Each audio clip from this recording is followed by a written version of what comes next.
Hello, welcome back to Space Engineers. In today's video, we're looking at another creative contraption which doesn't look like it should be working correctly in Space Engineers, and well, it's called the Velocipede Model O, which is this lovely thing sitting right behind me, and it's a mono-wheeled vehicle that's propelled around by an atmospheric thruster and its wheel right in the middle. So this, much like the gyroscope ship that I previously did a showcase on, works all perfectly well without needing to have blocks of destruction turned off in your world. How it actually works at the end of the day, I do not know, and one thing you might notice with this whole thing is that the wheel itself, the wheel that's going to be spinning around, which is these armoured panels and lights all around the outside, are not actually attached onto anything. It would come up like so. This is the wheel, it's attached onto that wheel to help propel it all the way around, but if we were to move further and further down, what you're going to see is there is no attach point for this actual armoured panel system. It's straight up just disconnected, but works all perfectly fine and it's all perfectly safe. Grab hold my character, hopping into the seat. Here we go. So the seat is back here. This is all we can see in the first person view, so it's going to be very difficult without the third person camera. But no, we're going to bring up the HUD, press number 1 for the remote control, and now we've got full control over this thing. So we now spin it all the way around, and we can move it forwards and backwards. So it's going to sound very, very scary when we actually start moving this thing around, but do ignore all of that. No, here we go, moving forwards on this lovely flat surface, and that is what's happening. So you can see very clearly there that we are absolutely not connected onto anything, and we're just going to drive around. We can get faster and faster and faster. As soon as we hit this ice field, we are going to slow down, but that's just the fault of the ice field. But it can do some quite high speeds, and it can bounce around like you see right now, and just not blow up. Again, the world does not have block destruction turned off, so it can absolutely blow up if I do a dodgy landing. There it is spinning around, and here we are just cruising along the tropical planet. We're going to come up to here, and hopefully break the wheel. No, we did not. It simply bounced and continued along. But no, what I want to do is break it, and there we go. That's exactly what I want to do, just to showcase that it can be blown up in this world. But anyway, back over to here where I had the spare one all set up and ready to go. Now we do press F10, find the spawn menu, go around the outside, and then we'll go drive around properly on different planets. So putting the camera like so we can see the very front of this thing. Press F10, find it in spawn menu, and there it is. So the Velocipede Model O is 95 small blocks using the Wasteland and Warfare 2 DLC packs. If we scroll down slightly past all of this, here's some very important bits of information where it says the wheel is a two-part partial panel wheel rotated to 45 degrees and pressed into each other. It's held onto the axle with less than legal connections, and from testing the wheels are found to be surprisingly resilient to impacts, though they are very slippery. That's what we saw just a second ago as I was driving around this flat planet. So we're going to give this thing a thumbs up, we're going to move around towards the very front, have a very brief look around the outside, then we'll go through the other controls, and we'll just drive around a bit more. So my character can bugger off just a little bit, there he goes, and this is what we get for the very front of the Velocipede Model O. So right at the very front, we can't really see too much, other than our wheel in the middle may have some green armoured panels. Right at the very front on this section, we see part of a wheel suspension and a wheel, which is what could be helping spinning this thing around. We've also got two little rotor heads for some decoration. Down below here some spotlights to allow the darkness, and then not much else. Moving around onto the side, this is where we see pretty much everything about this vehicle. So there is a lot going on here, but we've got arm panels on each side, which is covering up the side of your seat, so you do have a bit of protection from any kind of shots coming towards you. There's a programmable block, which we'll take a look at in just a moment. In the middle here is another rotor, where we see some interior lights as well. Pushing the camera a bit further along, there's our seat to sit inside. They've got some lights on the back there, which is just clipping through some steel blocks. And towards the front here, moving all the way along. And there we are. So this is a rather scary contraption, where we see rotors on rotors on rotors, very similar to how the gyroscope ship was set up on the two little spinning wheels on each side. So pushing camera forwards, rotor ahead, there's your actual wheel suspension, which is partially clipped through on the opposite side. And spinning all the way around. There we are, there's our remote control block. Onto this section, there's your atmospheric thrust to help propel it forwards. If you do not use the atmospheric thruster, if you turn it off before getting up to speed, it will start to destroy itself because the wheel needs to have an extra push to get itself going, and for whatever reason, it will just deconstruct itself. That's turned off. Anyway, above there, there's your reactor to give it a bit of power. On the wheel itself, we see even more of our interior lights going all the way around. I don't know why they're there, but they are there for a very good reason. They're getting a closer look at the wheel itself. There we have our armoured panels, how they've been set up in a very crisscrossy pattern. And we're moving around towards the very back.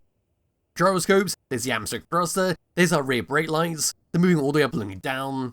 Not really too much to see over here, coming down underneath it. And there we are, getting a bit closer. There's another rotor. There's your lights, some steel blocks connected all together in the very central section, as well as hold up your chair.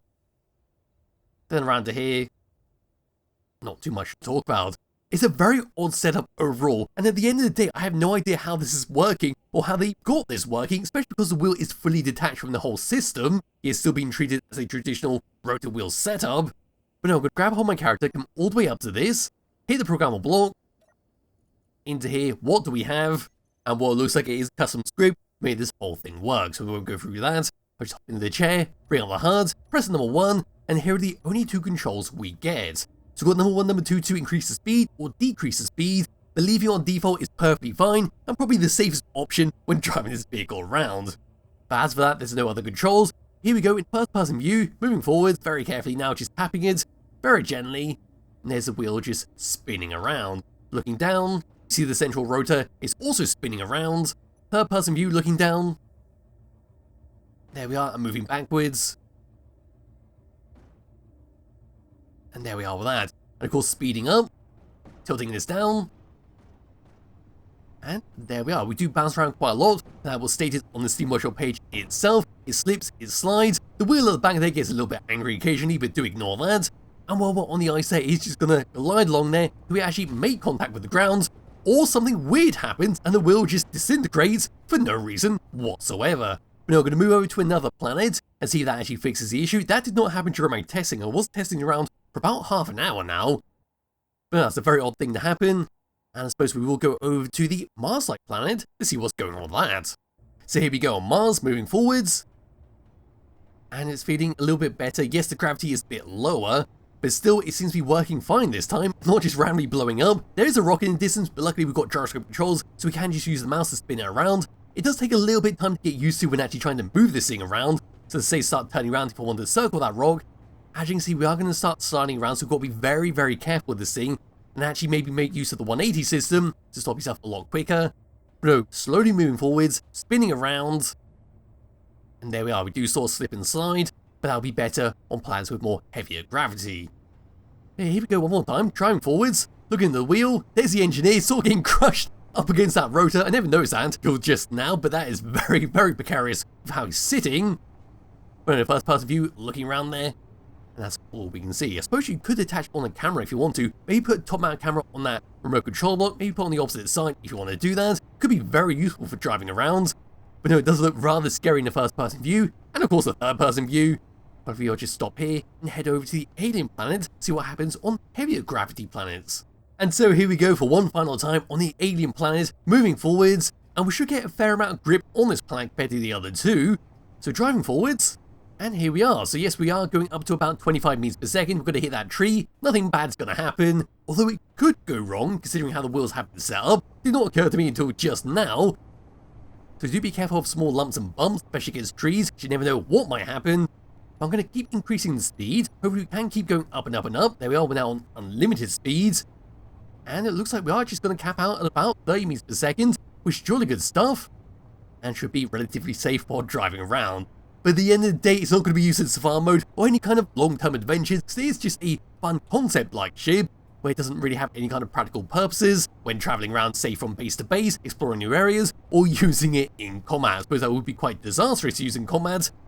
But no, it's just a fantastic little thing to check out and see how it's working yourself, see if you can make it into a much more bigger design. And well, there goes the wheel, just slowly blowing up. Looks like I did do a bad bounce there. Not too much I could do about that, but of course I did remove the speed limits. We're going faster than we usually should. And well, that'll be the cause. But no, despite losing that second ring, we are still spinning around quite nicely and can still go on. So it's like it has a built-in redundancy system. So there is that. But anyway, that's pretty much it for this ship. In fact, that's going to be it for this vehicle. Tell them why I said ship. Thanks to that rock. There'll be a link to a description below if you wish to download and play around yourself. Highly recommend you do, because it's just an odd little contraption to play around with. And I hope you get the same enjoyment out of it as I did while just playing with this thing. So yes, thank you all for watching. I'll be back with another video sometime soon. Bye bye.